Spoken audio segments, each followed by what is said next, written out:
Bom, então parece que a ciência descobriu aí nos cães um gene semelhante ao humano que provoca ali o autismo, né? O gene responsável pelo autismo. E aí fica nessa polêmica de que tem o gene, de que não tem o gene, que é difícil provar que tem, porque os estudos não são bem embasados e tudo mais. E aí nesse vídeo, então, eu, Kleber, adestrador pai da Wendy, quero falar com você a respeito da possibilidade de existirem cães autistas. Só que eu quero falar com você a respeito da possibilidade de cães autistas pelo viés de entendimento do adestramento positivo, tá? Então eu vou te explicar pela percepção do adestramento positivo todos os pontos que podem estar dizendo que esse cachorro é autista, né? Será que o cachorro é autista ou não? Pelo mundo do adestramento positivo a gente consegue aí ter um afunilamento a respeito do que a ciência ainda não provou, né? Então não é 100% certo, tanto tem margem para erro. Então pode ser que o cachorro seja autista ou não, tá? Então tá meio vago, mas no mundo do adestramento positivo tem alguns filtros aí que te ajudam a entender se esse cachorro é ou não é autista, beleza? Vamos falar sobre isso nesse vídeo. E aí, como esse vídeo aqui ele tem um caráter um pouquinho diferente do que dos vídeos de modo geral sobre cachorro, e aqui do canal também, o que acontece? Normalmente tem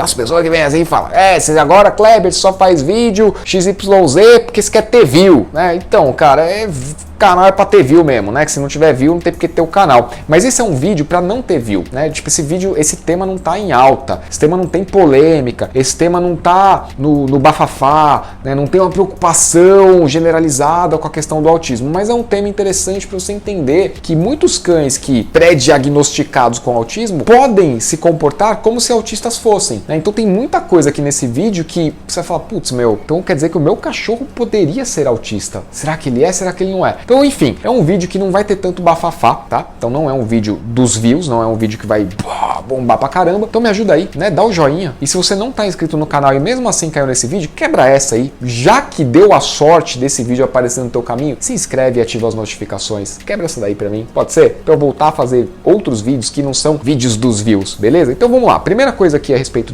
do mundo do adestramento, né? Do mundo do adestramento. Primeira coisa então a respeito do autismo é o seguinte: tem alguns comportamentos de autistas, né, humanamente falando, que são percebidos em cães. É por isso que veio a curiosidade. Será que tem? Será que não tem? Então, esses comportamentos eu vou listar todos e explicar um por um para você, e aí eu vou deixar na descrição do vídeo as fontes, algumas considerações adicionais, fechado? Então, a primeira coisa aqui a respeito do autismo é o seguinte: autistas, né, humanamente falando, são percebidos como persistentes. Eles têm um lance de introspecção. Eles têm a questão do comportamento repetitivo. São identificadas dificuldades na formação de vínculo social, tem a questão da dificuldade da adaptação a situações novas, tá? Então isso também é presente no comportamento autista. Pelo amor de Deus, se eu estiver falando cientificamente ou errado ou não politicamente correto, pelo amor de Deus, é porque eu não estou devidamente familiarizado com o negócio, não estudo o gene autista, o espectro autista, humanamente falando. Fiz uma pesquisa para o vídeo, tá? Então, pelo amor de Deus, me perdoa aí se eu estiver falando politicamente incorreto, tá bom? Tem aí também questões relativas de tendência à automutilação, né? Tá escrito na pesquisa, não sou eu que estou falando. Tem aí a questão do desinteresse pela comida, né? Então, pessoas autistas não mostram tanto interesse pela comida. Tem a questão da sensibilidade com estímulos visuais, sonoros. Muitas vezes a questão do toque, né? O toque gera um desconforto para a pessoa com espectro autista. E aí isso pode gerar respostas sensoriais tratadas como incomuns, né? Então, do que no adestramento a gente chama de reatividade. Vou falar sobre cada um desses pontos, vai anotando aí. E aí, por fim, tem a questão da angústia em perceber que a rotina foi quebrada, tá? Então, essas são algumas das características, não sei se são todas, mas são pelo menos as mais comuns no reconhecimento do autismo humanamente falando. Então, vamos lá. Agora, pensar em adestramento, cada um desses tópicos aqui eu vou te explicar por que o cachorro pode ser considerado autista ou por que ele não deveria, e quando que ele pode ser considerado autista se essas características estiverem presentes. Então, vamos lá. Primeiro tópico, persistência, né? O que seria um cachorro persistente? O cachorro persistente, por exemplo, ele tá vou citar um exemplo real, tá? Hospedei lá um Akita na minha casa, em Caraguá, quando eu comecei o negócio de trabalhar com cachorro, hospedei lá um Akita, tá? Um filhote de Akita, tava uns 60 e poucos dias. Portão inteiriço de madeira, madeira grossa, tipo, inteiriça, não tinha vão, não tinha nada, tá? Enfim, o cachorro ficava ali o tempo inteiro tentando botar os dentes pra morder o portão pra sair, tá? Ficava ali, tipo, muito tempo tentando morder o portão. Obviamente, o esforço dele não teria como produzir resultado, porque não tinha onde encaixar o dente, mas ele ficava ali o tempo inteiro. Posso falar que esse cachorro com essa característica e com a combinação das outras seria um cão autista? Não posso. Por quê? Porque a gente tem que identificar se essa persistência é decorrente de excesso de estresse, ou seja, o cachorro estava estressado porque passou de uma mudança do canil para a casa dos tutores e imediatamente saiu da casa dos tutores e veio para minha casa que os tutores tinham uma viagem programada, né? Então, nível de estresse lá no alto, comportamento repetitivo para um filhote que, não tem muito repertório para ser demonstrado, para ser exibido. Segunda coisa, dentro da persistência é pobreza de estímulos. Se o cachorro tem poucos estímulos, a vida dele é pobre, ou seja, falta enriquecimento ambiental, então a persistência em comportamentos que foram aprendidos tende a ser mais alta. Então, nesse sentido, para eliminar a questão da persistência como característica de cachorro autista, a gente tem que fazer o quê? Aumentar a estimulação, né? Oferecer alternativas, enriquecimento ambiental e verificar se a rotina está sendo favorável para redução dos níveis de estresse. Segundo ponto, então, é a questão da introspecção. A exemplo do comportamento autista humano, né? Que seria evitar contato visual e relutar em estabelecer comunicação. Isso já é amplamente conhecido no mundo do adestramento positivo, principalmente para quem faz seleção de filhotes para trabalho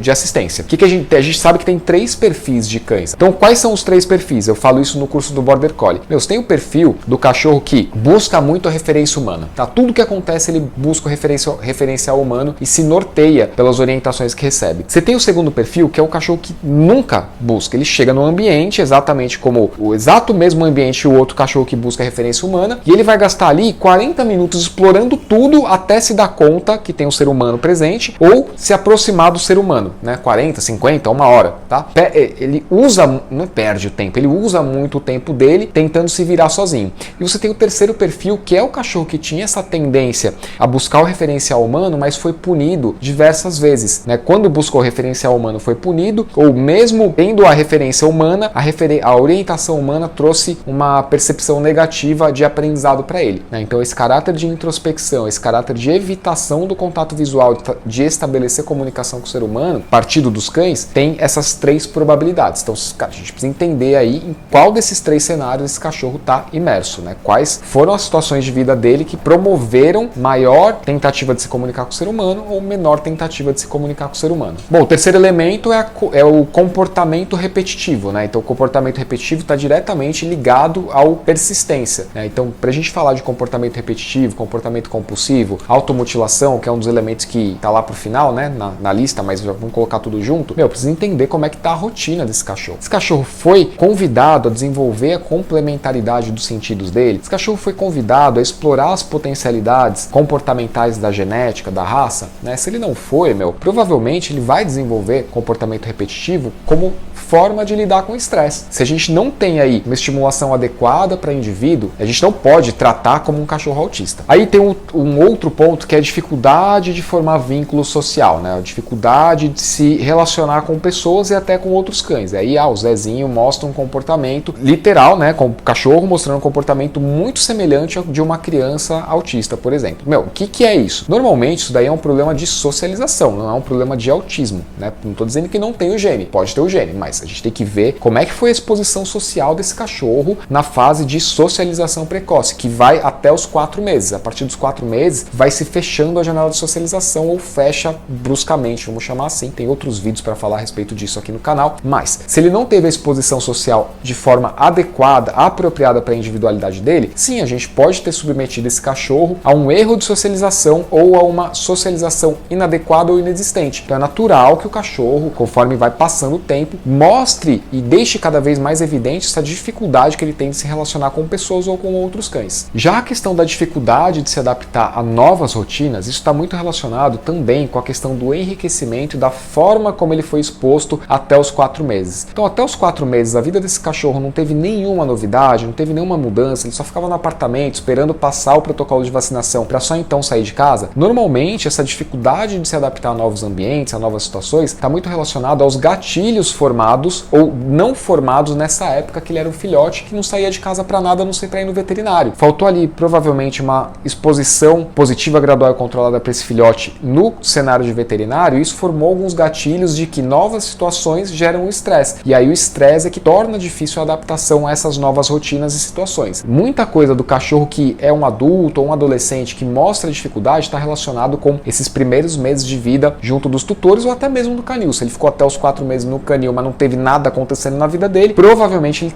mostrará essas dificuldades de se adaptar a novas situações. Penúltimo cenário possível aí para diagnosticar um cão como autista é a questão do desinteresse pela comida. No adestramento positivo já está mais do que comprovado que o manejo alimentar é uma das coisas mais importantes na vida de qualquer cachorro, seja ele para ser treinado para cão de assistência, seja ele para ser um cão de apartamento, seja ele para ser um cachorro que não é de assistência, mas vai acompanhar os tutores para todo lugar, enfim, para todo tipo de cachorro nascido aqui no planeta Terra, o manejo de alimento é uma das coisas mais importantes na vida desse indivíduo. Por quê? Porque o cachorro tem a característica ancestral da necessidade de explorar para obter alimento e explorar o próprio alimento, né? Então, se eu estou oferecendo comida de uma maneira que é pobre, que não estimula os sentidos do meu cachorro, que não estimula ele de maneira lúdica a desenvolver comportamentos que são naturais da espécie, provavelmente em algum momento, grandes chances, próximo de 100%, principalmente os cães mais inteligentes, tá pensando em cães mais inteligentes, é muito comum entre os meus alunos do curso Melhor Tutor do Mundo ou do próprio curso do Border Collie,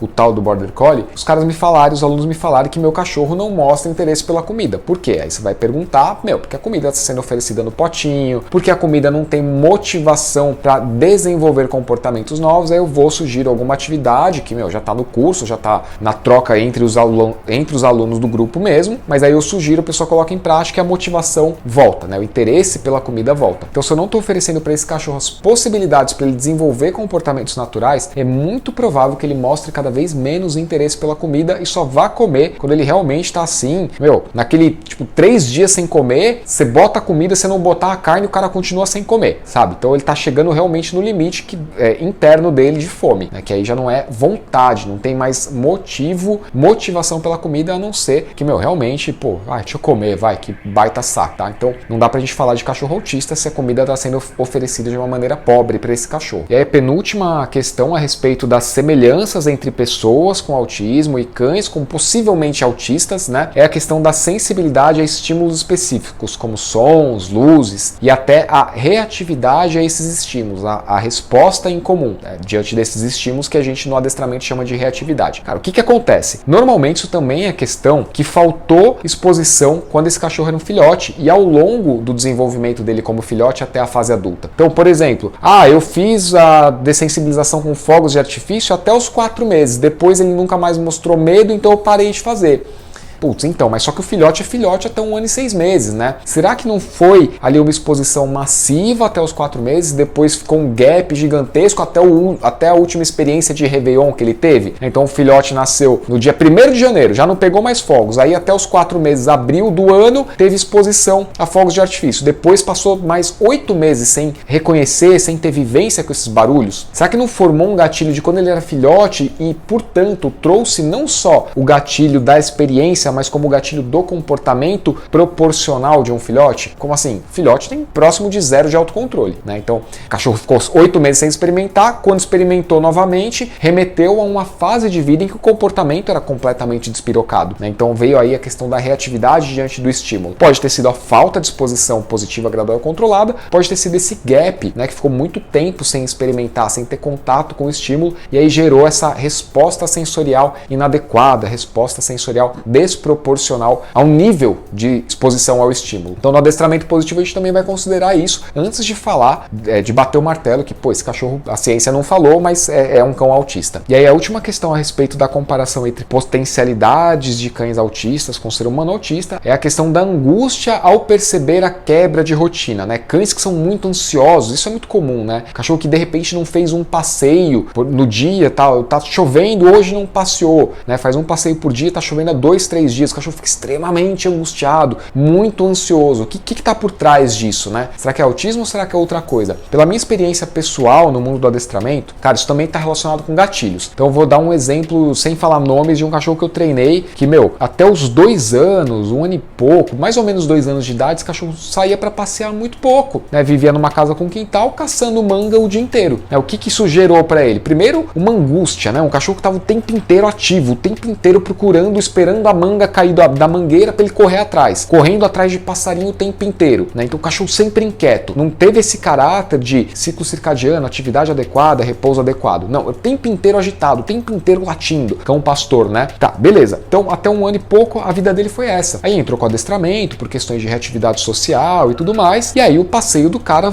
veio a ser regrado 1 vez por dia. Pouco ainda. A vida dele continuou pobre, tá? Mesmo com adestramento, resolveu tudo, mas continuou pobre para a individualidade dele. Aí a questão é, então eu quero responder a essa coisa das angústias com relação à quebra das rotinas, né, Não passeou um dia, a vida dele já estava pobre para a individualidade dele. Passeou todo dia, continuava agitado, continuava inquieto. Por quê? Porque a forma como as coisas estavam sendo promovidas na vida dele estavam exigindo demais de autocontrole, mas não estavam atendendo à individualidade, né? Então é natural que um cachorro que teve uma vida muito pobre até um ano e pouco, ainda manifeste comportamentos inadequados, inquietos, ansiedade pra caramba, que você vê na forma de comportamentos inadequados, mais adiante, mesmo com o adestramento ali funcionando redondinho na vida desse cara. Porque tá mexendo com gatilhos de quando ele era filhote e principalmente tá trabalhando com a escassez de coisas que deveriam estar sendo fornecidas em abundância para esse cachorro. Então 2 passeios por dia, ou 3, ou mais estimulação cognitiva, ou então mais treino, mais exigência de comportamento, né? Trazendo aí mais apropriadamente o equilíbrio dos 5 pilares, que é a atividade física, atividade social, contato com a natureza, estimulação cognitiva, né? E a alimentação inteligente, tá? Então esses 5 pilares compõem aí a forma de equilíbrio comportamental na vida do seu cachorro, na vida desse possível cão autista, né? Então será que essa percepção de que a rotina vai ser quebrada não é mais relacionada então a uma escassez das atividades que estão sendo propostas? Será que não estou deixando a desejar o que eu estou oferecendo para o meu cachorro? E aí o mínimo que ele percebe como perda vai gerar um comportamento de inquietude exacerbada? Provavelmente vai. Então um vídeo mais longo aí, quero te lembrar novamente para dar o joinha, se inscrever no canal, né? Dá o joinha se você curtiu o vídeo, se inscreve no canal se esse vídeo caiu por acaso no teu colo aí. E se você chegou até aqui, não custa nada dar o joinha, é importante pra caramba pro canal. Aí se inscreve e ativa as notificações. Eu espero que você tenha curtido o vídeo e me fala, esse tema era relevante para você ou